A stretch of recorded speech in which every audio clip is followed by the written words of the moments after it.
Assalamualaikum and a very good day to all evaluators. Today I'm going to present on my industrial training.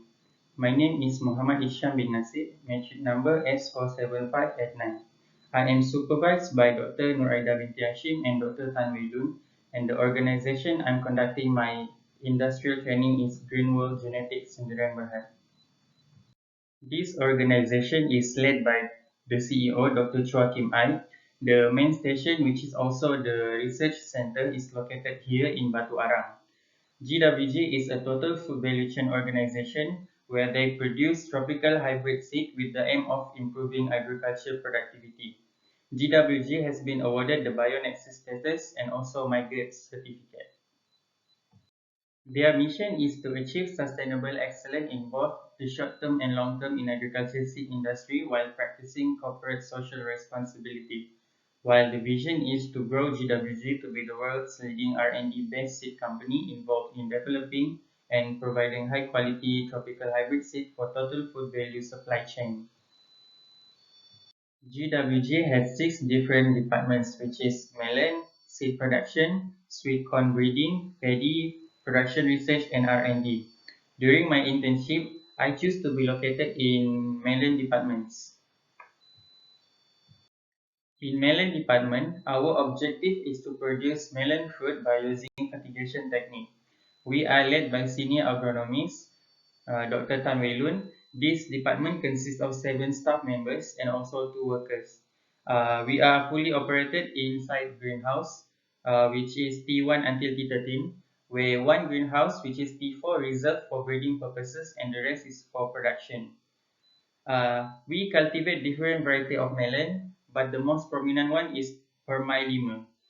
This melon is marketed to local supermarkets such as Aeon and Jaya Grocer, as well as exported to Singapore. This is the full workflow in melon department, starting from sowing until land clearing. The first task we will do in melon cultivation is sowing.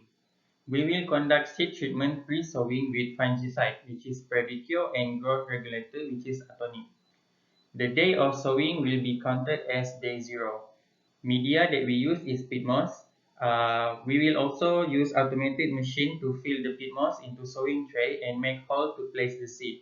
The depth of the hole is 0.4 millimeter. We will put 1 seed per hole, and finally we will place the tray inside nursery for up to 7 days. To save time, we will conduct land preparation after sowing. This includes preparation of media, arranging pots, piping, and also set up plant string. This will take around 2 to 3 days to complete. The media that we use to cultivate melon is coco peat. The coco peat has to be soaked with water before mixed in the machine, and then it will be filled inside pots using automated machine with a combination of 3 conveyor. Uh, the coco peat will be used for 3 cycles of cultivation. The first cycle of cultivation, we will use a new coco peat. The second one will be, we will conduct flushing. And the third one, it's either we flushing or recycle if we have time. This is the automated coco peat filling machine where the mixer is at the back and the filler is in the front. Next, transplanting will be done on 8 or 9 days after sowing. Only saplings with true leaf will be selected to be transplanted. Avoid root injury during transplanting. And the method to transplant is by pushing saplings downwards into the coco peat until the cotyledon leaf almost the same level as the media. And finally, put dripper in the middle between the 2 saplings. Next task is applying organic fertilizer. OF is a mix of chicken dung, NPK, and kcal fertilizer with the ratio of 5 to 1 to 2. We will put 10 gram of this mixed fertilizer per pot. It is done on 12 DAS, and the method is to put the fertilizer inside the fertilizer hole using spoon and then cover it with coco peat.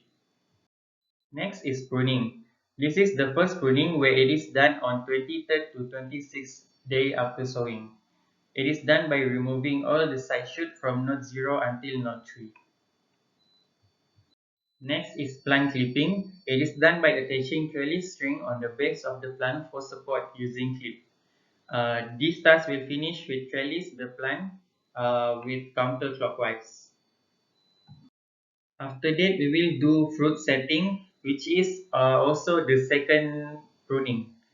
It is done by removing side shoot from node 0 until preferred node, which usually we will remove node 0 until node 8, where we will save the node 9 and above. It is done on 30 days after sowing. This is important because it will determine where the fruit will emerge as well as the day of harvesting. The higher the node that will save, the longer time it will harvested. And finally, it is finished with trellis the plant counterclockwise. Next task in melon cultivation is applying hormone. We are using 4-chlorphenuron, also known as 4-CPTU hormone, which is a type of cytokinin. To prepare, we will mix 15 ml of this hormone with 1 liter of water. Then apply the mixture on blooming female flower. This application will be repeated for 2 to 3 times on alternate days until all fruits successfully develop. We are using hormone instead of pollination because we want to save time on our production. After fruit has been successfully developed, we will conduct fruit selection, where we will remove all side shoot from top to bottom, leaving the one with developed fruit. If there is 2 fruit developed, we will choose only one according to size and shape. And it is also finished by trellis. The next task before harvesting is fruit hanging.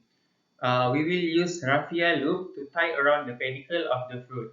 This is important to support the weight of the fruit. Harvesting. Harvest will be done on 75th DAS, days after sowing. We will use sketches to cut the stem of the leaf, but leaving a few inches of the stem. Then put inside the basket. After harvesting, sorting will be immediately conducted. Melon will be divided into 3 grades according to their weight. The off-shape, off-type, injured, and fruit with brown spots will be rejected. This is the grades for the melon, which is A, B, and C, according to their respective weight. So any melon below 0.6 kg will also be rejected. After sorting, we will do packaging, where melon will be wrapped with sticker and also covered with polystyrene net. Then melon put inside box with net weight between 10.1, 10.2 and 10.3 kg, which is a requirement from the market. And then box will be sealed and ready to be delivered. Final task in melon cultivation is land clearing. It is done the day after harvesting, where we will remove all remaining plant and then discard it. We will clean the dried leaves and debris using blower and broom. This is the flow of irrigation for melon cultivation. Started from the water tank. The water is obtained from the lake and then goes to irrigation room where we will manually control the pressure and the EC. And finally, it will be pumped to greenhouse where irrigation time will be determined by the age of the plant. Since we are using fertigation technique, the fertilizer will be divided into set A and set B with their respective macronutrients and micronutrients. These are some of the challenges that I could figure out during my internship in this company. The first one is limited availability to agriculture machineries. Thus, we will have to double the manpower. Second is inadequate use of technology inside the greenhouse. For example, we didn't have exhaust fan to regulate temperature and humidity. Third is pest and disease from neighboring plantation because the greenhouse is very close to palm oil plantation. Fourth is poor maintenance. Some of the greenhouse can be considered old, thus it is require proper maintenance. For example, the roof has been torn away. And final is poor post-harvest handling and facilities. In conclusion, industrial training program at GWG provide me with a lot of new experience. Next is it also opened a wide opportunity for my future career. And by the end of my internship, I am confident to cultivate melon by my own because I have been exposed to a proper cultivation of melon. Finally, I also recommended this company for my junior to conduct their internship. That's all from me. Thank you.